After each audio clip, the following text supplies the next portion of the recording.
Hey, what's up, everybody? Welcome into another edition of the Smoak Break on 365 Sports and Rogue Media. I'm Craig Smoak here with you on Tuesdays and Thursdays to talk a little college football for 15 to 20 minutes, help make your day go by faster, your drive home, your lunch break, whatever it may be. I am here for you twice a week, and hit that like and subscribe button and give us the big old thumbs up, and maybe we can be here for you to make each day go by a little bit better and easier for you. That will go a long way in supporting the show. But to today's business, on Tuesdays, we kind of look back at the weekend that was. On Thursdays, we take a look at the weekend that will be. And heading into week 3 of the college football season, man, just so much to like already about what we've seen. So many thoughts, so many good, bad, ugly type of opinions and predictions, and I think this weekend will be no different. Not necessarily built up as some mega weekend like week 1 was made out to be, but there are plenty of juicy games, and a great part about this weekend is we're starting to get much deeper into conference action. A lot of crossover games still between power conferences that we'll get to, but also some very interesting conference games beginning as we start to get into these league races, and eventually that becomes conference championship races, and of course fights for playoff spots at the end of the year. But we got 5 games that we are picking on 365 Sports, weekdays 3 to 6 at 365 Sports YT. Go there, please like and subscribe, or you're already here watching this show as well. Please hit that like and subscribe button. But we got 5 picks that we're making. I won't dive too deep. I'll do that more on the show. But amongst the big games this weekend that features both conference matchups, but also some crossover action, you've got a little SEC, who's had by far the best non-con record of the year in facing other power conferences. But you got the SEC going up against the big, mighty independent as Texas A&M takes on Notre Dame in what should be a hell of a game coming up this weekend. We haven't seen Notre Dame in a couple of weeks ever since that tough Miami loss. But now here are the Irish once again, and with a pretty solid team led by Mike Elko and the Texas A&M Aggies. Cannot wait to see what this one ultimately looks like. And as it stands right now, I get kind of a mixed opinion on what people expect this game to be. But in South Bend, top 16 matchup, since the Aggies are right outside of the top 15 at number 16. But this ought to be a hell of a game. The Irish favorites most places where I've looked right now, and I'm kind of leaning that way myself as far as the game goes this weekend. Georgia, Tennessee, a monster matchup in the SEC as you get the Vols and the Bulldogs, 2 teams who have started off well in Knoxville. 2:30 kick, the big prime spot for the SEC there on ABC. That ought to be a hell of a game. And Joey Aguilar, I mean, already just so cool to hear about the opportunity that he got. And now talk about opportunity. You want to be a Tennessee legend? Like, you never probably thought you'd be in the Tennessee uniform, but so far it's worked out well. You've definitely won the trade, so to speak, with Nico Iamaleava. But go beat Georgia, and let's see how cool the story can really be. We're talking Disney movie stuff if you start reeling off wins like that. So Tennessee, Georgia, and Knoxville will be awesome. Also got Clemson, Georgia Tech, with Clemson looking a little bit sickly right now. Not looking very sharp. Definitely not looking like the team that everybody was trying to go ahead and put in the national championship game at the end of the year. It's been far from those types of performances from Clemson. I mean, LSU beat them convincingly, and then last week, a mighty struggle to avoid a disastrous start to the season. They did end up walking away with the win, but now they've got a very tough task in the Georgia Tech Yellow Jackets. Haynes King basically able to take last week off because they had a layup game, and so he's a little bit more rested. No, he's eternally banged up basically, but he basically got to kick back last week, and I think Georgia Tech will come in a little bit refreshed for this one. So a lot of people leaning Georgia Tech in this one, and what a story it would be if you had Clemson at 1-2 after the preseason aspirations, and just take away the preseason talk, but in general, because you know what that's going to do. And it kind of has already, but that's going to get the drums beating again for the Dabo's out of touch, and he doesn't know how to win in today's college football at the same level discussion that we've heard for the last few years. We thought maybe he course corrected, especially with some of the preseason love they're getting, but start off 1-2, and we're gonna see a rattled Dabo, I think, sooner rather than later. But easier said than done. Georgia Tech still got to go make that happen, but do like the Yellow Jackets chances there. Got LSU and Florida.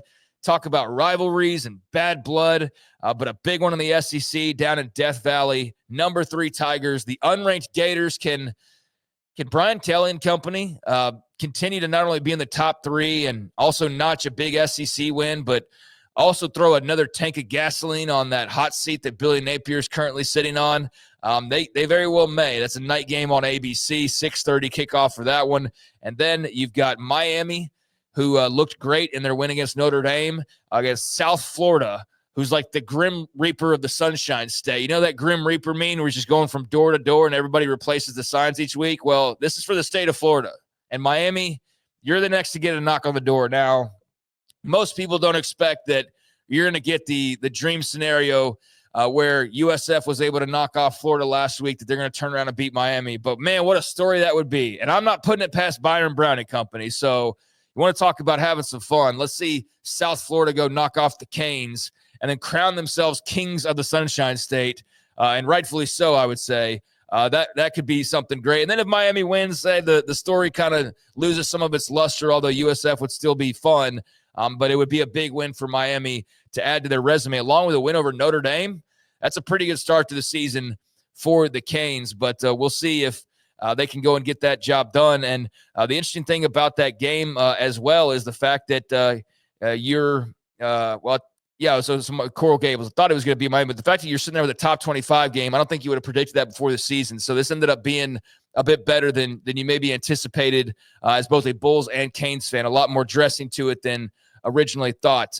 So those are the big banger games of this week, but there are plenty of other interesting matchups as well across the various leagues and in the power crossover matchups, as we've talked about throughout the first couple of weeks. You do have conference play starting up in the ACC. We mentioned Clemson and Georgia Tech, but you do have a big game like Miami and South Florida G5, but you've also got another interesting G5 matchup with Duke at Tulane.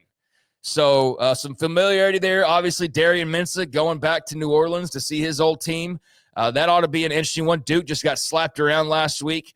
So do they rebound, or are they going to take another loss back-to-back? You've got that as a interesting non-conference game, but in a Power 5 conference crossover, it gets no more hate-filled than, well, Kansas and Missouri maybe has something to say with that, but the Backyard Brawl, a big one, Big 12 ACC, Pittsburgh at West Virginia.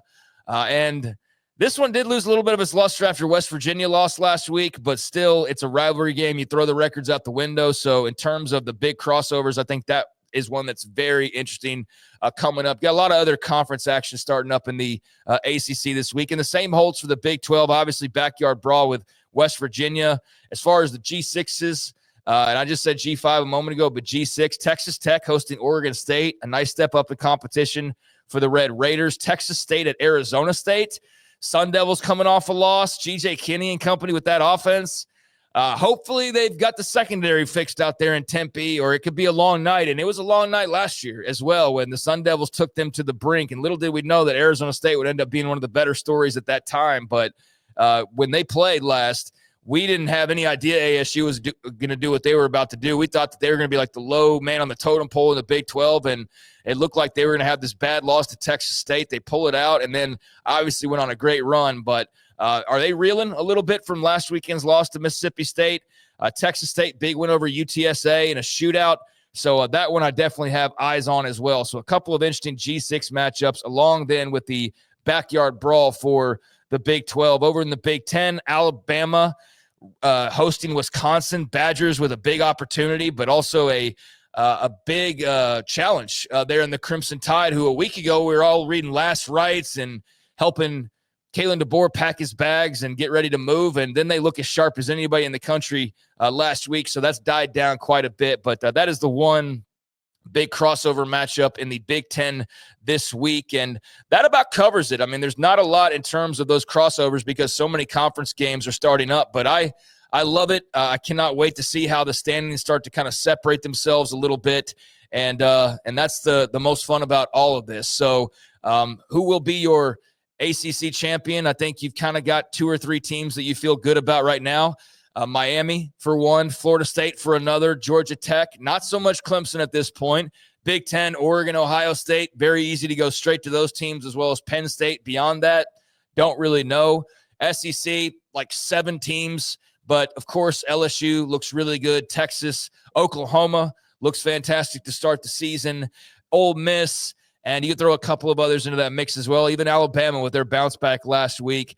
And then I think in the most confusing league imaginable, you got the Big 12, where you've been able to kind of throw some contenders out of the window early on, like a Kansas State, although the whole conference slate awaits them, although they are 0-1 right now. But while you feel like they're probably not going to be in the mix, you never know. So in that league, I think as much as any, you definitely are confused about as to who's near the top and who's not, and we're going to start seeing that sort itself out. I think a very interesting few games in the Big 12 this week beyond that backyard brawl. Like, is Kansas State going to be buried entirely by the time Friday night's over with? If they go lose in Tucson to Arizona, I feel like that's it. Like, that's all. You're going to be 0-2 in the Big 12. That's all she wrote. Houston and Colorado, probably not going to bring in a lot of eyeballs, but a really interesting matchup of teams sort of in that middle mystery part of the conference standing. So something's got to give down in H-Town. And beyond that, no more conference games. Everybody's still got a non-con, kind of their layup or a backyard brawl game like West Virginia, Oregon State, Texas Tech, Texas State, Arizona State. But point being, as I've gone through all these just different highlights from all the conferences, is it might not be the sexiest weekend or the most advertised weekend that we've seen so far, but it might be the most interesting, because now you're going to have all of these teams that are familiar with one another and where the standings are suddenly coming into play, and you don't see a lot of separation, or in some cases, just hatred on the line, like with Pittsburgh and West Virginia. So I cannot wait for this weekend. We'll have our full picks in line on 365 Sports in the afternoons, but I'm feeling Notre Dame at home in South Bend. I'm feeling Georgia on the road in Knoxville. But you know what? Georgia is a team I'm sort of just like giving that automatic benefit of the doubt because their name's Georgia. So I don't know. I feel like I'm almost just giving them the benefit of the doubt. I don't know if they've quite earned it just yet because we haven't really seen them improve too much. This Georgia-Tennessee game ought to be real competitive, but by the end, is this a blowout? Is this a Tennessee upset? I'm fascinated to see the result there. And again, the continuation of the Joey Aguilar story, but I am going Georgia. I'm taking Georgia Tech at home against Clemson. I just think Clemson, I said the word sickly earlier. That's kind of just how they feel. They're just not quite right, a little bit off, not feeling too hot about them currently. And I like Haynes King in these big games, man. He just seems to have that it factor where when it's game time, the lights flip on for him, and he usually makes some big plays. LSU over Florida is probably the easiest call, or the second easiest call of these 5 matchups. And Garrett Ross, what would you do if Florida were to turn around and beat your Tigers in this instance? Man, I don't know. I don't want to. You don't even think it's a possibility, right? Yeah, it's a possibility. I mean, with the way they played last week, it's a rivalry matchup. Brian Kelly is having to call for the fans to actually come out. He's calling his team out, saying you kind of let people down with your performance last week. There's a lot on the line for both these programs, but you can't sleep on the Gators. No, it is a rivalry, and you're right. LSU did not look good. They did not follow up that Clemson. Almost like they had all their energy exerted for the Clemson win, and then turned around like, we're just going to sleepwalk. Nussmeier didn't do much of anything. He was just very bland, and it was a win. But, LSU, Florida, and obviously you're concerned about that. I say that in jest because if you weren't, you'd be crazy, because this is the exact type of game you walk into the swamp and find yourself in a little bit of trouble. And then Miami, USF, definitely going with the Hurricanes in that game, although I would love no result more than to see the Bulls continue on this legendary run. 3 top 25 wins in a row. Wins over Florida and Miami would be absolutely insane stuff. And then you want to talk about hand-wringing over the polls last week and where South Florida found themselves? Dude, you'd have to put them top 5. Like, you would have to put them top 5, and they would have deserved every single bit of every single vote that has them in the top 5. So, I said LSU's at Death Valley, not in the swamp. My mistake on that. So you feel a little bit better about that. But still, you definitely have to be on alert with the Gators. My fault there. But, yeah, that South Florida-Miami game definitely leading Canes, but rooting for the Bulls. Sorry, Miami fans. At this point, no dog in the fight. I just want to see the best story. And right now, USF's one of the best stories in college football. This would be just another escalation of that cool story. So those are my instant picks on the 5 big games this weekend, and a few thoughts on some of the other crossover matchups going on. Should be a hell of a Friday, Saturday. And, man, I just cannot wait to see these games unfold and then be able to talk about them all throughout the week on 365 Sports and on this YouTube channel as well. And the action does get started later on tonight, as a matter of fact. NC State and Wake Forest, not the biggest game in the world, but we do get some ACC action on a Thursday night. So Thursday, Friday, Saturday, let's do it. Appreciate you for listening. Hit that like and subscribe button. Tell a friend. And join us again next week on Tuesday as we have more of the Smoak Break, talking college football with you each Tuesday and Thursday. Until next time, I'm Craig Smoak. Have a great weekend, everybody.